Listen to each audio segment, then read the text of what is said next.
Sorry. Great start. This is going to be such a weird video. Yeah. Hi everyone, I'm Rosie, and this is Frankie Burrows, a close personal friend of mine and excellent piano player. Because people often say to me, how do you jam, or what are you thinking when you're jamming? And the answer is nothing, right? Here we go.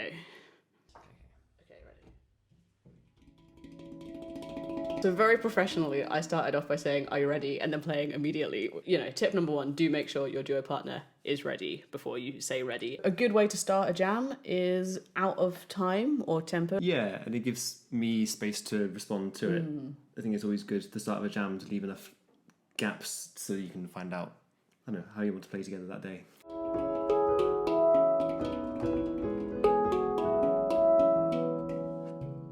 So that was nice. So I heard your like bum bum bum bum, and I was like, oh, I want to do that. And I think it's such an underrated tool. If you can directly mirror what someone else has done, then it sounds so much more intentional. If you're like ba ba ba ba, I'm like ba da da da, it makes it sound planned, right? Yeah, it's always a nice moment between the two of you as well. If you hear someone else echo what you just done. Yeah, it's like I feel validated. Like, oh, you were listening to me. Yeah.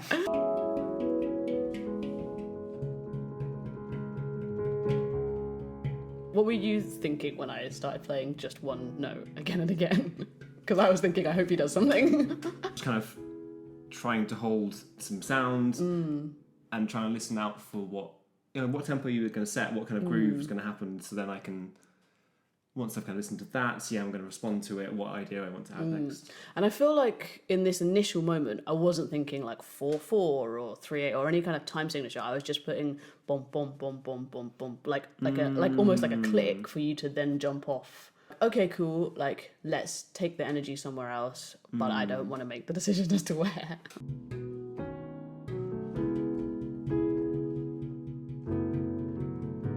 That's cool. I guess I've turned the one who's turned it into 4, really. It's you! It's my fault. Yeah, and I guess from that point of you're holding the one note, and I've then tried to put a bit of harmony in there. Yeah. I think it takes me a little while to figure out what chords I actually want to play. And then I think, so, you know, there's different roles in a jam, and I love that idea of exchanging them. And in that moment, I was like, I'm going to be the accompanist and you're going to take that spotlight. So I was doing that supporting thing of playing one note. And then I did what is kind of rude when you're accompanying, which is change it up. So like you'd kind of built something, but then I changed to something. Now, I did kind of do it on like the 4. So, you know, if you're in 4/4, the last block of whatever unit you're in is the one where you're allowed to do something weird. So in doing that, I guess I established a bit of a shape of structure, because then we were both like, okay, here's the one. And also maybe could have tripped you up, but it seemed fine. Yeah, it seems to work, and I think there's something nice about that in a jam where someone lays down an idea and then you wait for the other person to respond to it or to maybe make a change to it, and then once you do something different, then I think, oh, I hear you've changed something. What should I do next in response to that? Yeah, it's kind of that back and forth. That back and forth, yeah. And then it's like, here's an offer of we change here, and then I forget, but ideally what I would do, I think, is make an offer and then do it exactly the same again.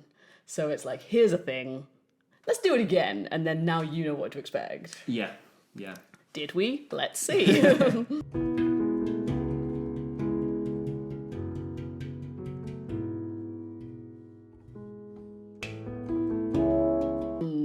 Space.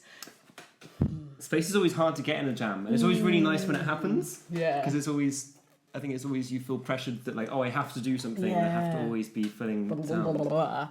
Yeah, it's this feeling of like, oh, everyone's going to get bored if we stop, or we're going to get lost if we stop. But instead, that breath. And then I guess I gave us an upbeat. So it was like emptiness, and then here we go. It's boom, boom, boom, boom. Just by putting like a little slap in the side. Yeah, space. Be like, if there's one jam tip, it's like play less, isn't it?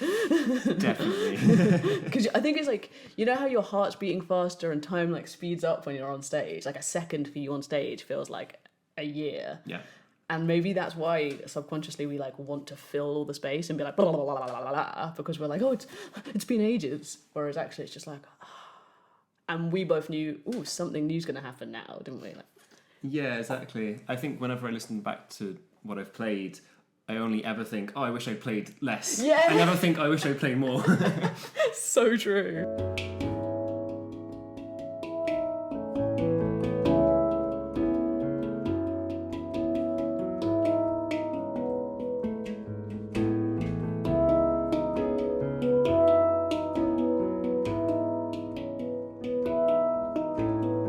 I feel like there was this like da da da da da idea from me, and like what I could have done was leave that and go back to what we were doing. But actually, I was kind of enjoying that little thread so much that I just kind of carried on doing it, and then I could feel you coming to that which kind of like changed the feel almost into like a halftime kind of. Yeah, it does feel a bit more like that. I'm kind of interested in like hearing this back to think like, oh, I can hear you doing that idea for a little while now, and wondering like, what did I do next? Because I can feel like, oh, that probably means I should change something now. Yeah. But I don't remember what I did.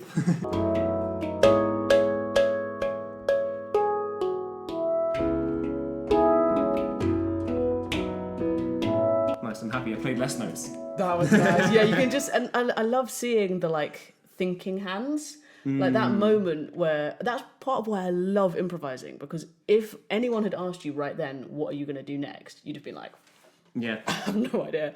And it is that like complete flow, like we were just connected, I guess. Were you thinking like, oh, it's going to be a B next? Or did you just kind of, I mean, how? Not really. I was kind of occasionally trying to work out chord sequences, trying to work out, listen out to what notes you were playing, make sure nothing clashed too much. But in some ways, I kind of don't think about every single note I'm playing. If I know it's the right key and things, sometimes little clashes can be nice. Yeah. And again, with a handpan, there's the advantage that I can't play that discordant a note. Like, it's going to be, like, you have a much harder job here. You've got a lot more, like, not wrong, there's no wrong notes, but, you know, keeping in that key is a lot harder for you. Yeah, and I've got a lot of notes that you don't have.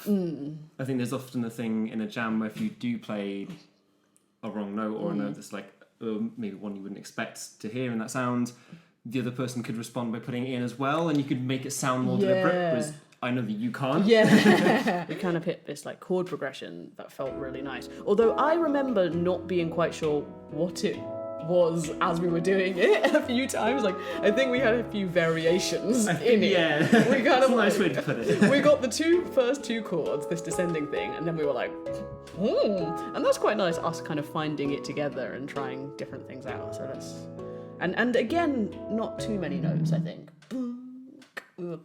Chilling out a bit. Yeah, settling into the groove by this point.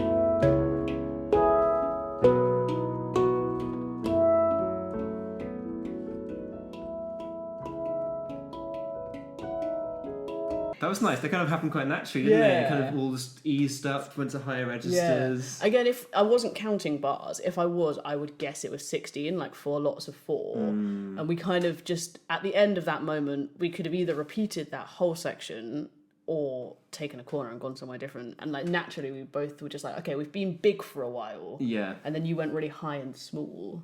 Yeah, we probably heard each other adjusting. We're like, okay, I know you're doing this too. I know this is going to work. And I think that thing of like really binary opposites are so helpful. Like especially in a jam situation, you don't always have space for like nuance, but you literally just think, oh, I was big. Okay, I'll be small now. Like, oh, I was loud. Oh, I'll be quiet. I was low. I'll be high. And just really like breaking it down can be so helpful. Like we were low and loud, and then we went high and quiet.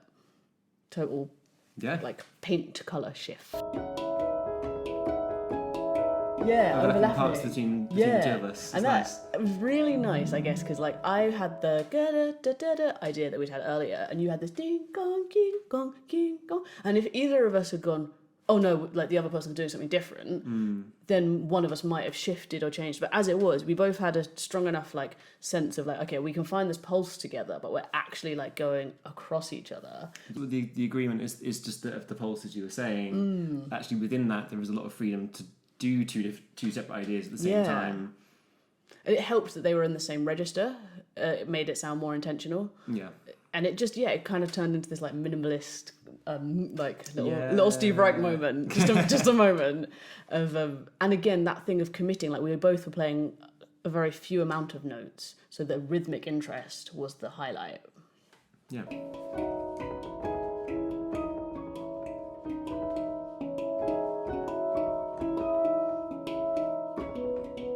then just when we were like really settled, I was like, what if it was swap?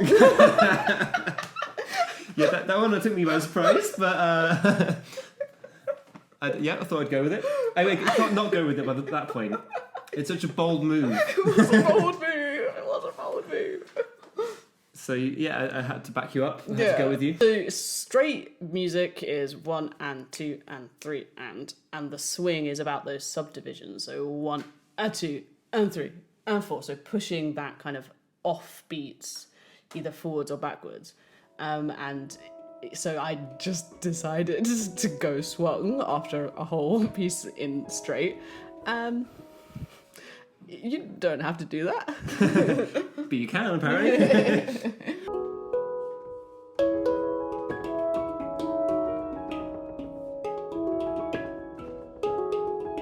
Love it. You just getting a little chopsy, diggy-daggle. Yeah, I feel like it took me a little while to find my feet. The few bars before that, I was trying to think, okay, what's the right idea to do next? Trying a few different things. I think that's maybe the first one that starts to work again. Yeah. And that's the nice thing about an improvisation, isn't it? Sometimes I feel like the audience actually enjoys seeing that thinking moment because it's like, that, you know what I mean? You see the... Yeah, and you see the difference between that and music that's more planned out and kind of, you know exactly what you're going to play beforehand. Yeah, so like if we were doing like, oh, this is our song and this is how it goes, and we started doing like chaos. But yeah, it's just part of the process. And again, I think it's like not panicking. Like I've definitely been in those moments where I'm like, oh no, like nothing is working.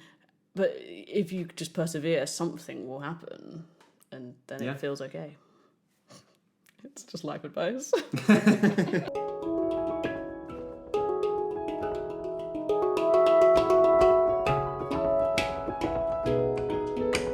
And then we found our chord progression again. We were like, groping around in the dark, and then we were like, oh, this thing. Yeah, and then the backbeat's back. Yeah, the backbeat's As soon as there's a backbeat, everything's fine again. Yes. And if you can reincorporate ideas from earlier in the jam, do. Yeah, it's always a nice moment, isn't it? When you come back to something and it feels more like a home again. You're like, oh! Yeah.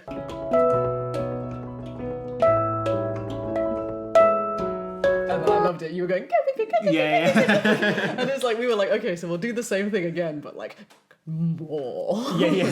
So, okay, we're just repeating the same chords now. We've got to do something. Classic. And like, I'm just... finding that joy between us, we were like, yeah, this is fun. Yeah, exactly. And also, I had that feeling then of like, oh, we're on the home straight now. Like, we are moving towards the end, so it's like a kind of razzle-dazzle ending. Yeah, exactly. We're kind of revisiting some of the same ideas, kind of bringing it back together. A recapitulation, if you'd like to use the symphonic term.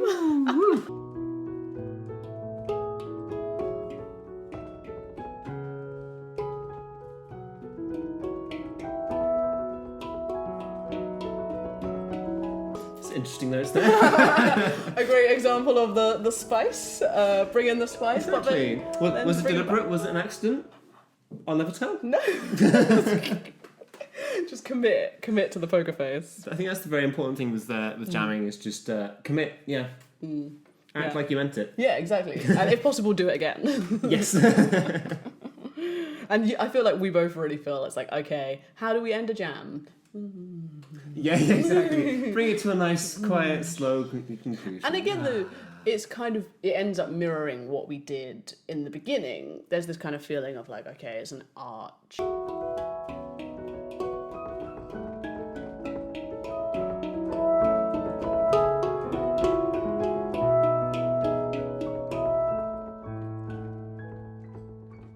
Went into a kind of triplet-y thing then for a bit. Yeah. I think you started that. And I was like, that's cool. Yoink. I can't remember exactly why I did it, but I remember trying to like think of other ways to kind of add a bit of variety, a bit of kind of different rhythmic ideas into it. So still sitting on that same chord progression, but just adding in now just a slightly different feel. But that was short-lived. Then we were like, no, wait, we're ending. It's like a little like, oh, it's ending. Is it ending? Oh, yeah, it's ending. Yeah. Like, and I have also seen jams where like one person is clearly trying to end it, and the other person still just...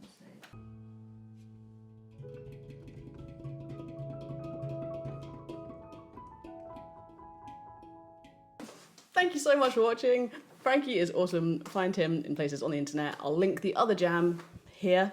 No, I'll link the jam here on Frankie's face, so you can watch it without us chatting over it. But it's a really great thing to do, recording yourself and then talking about it after.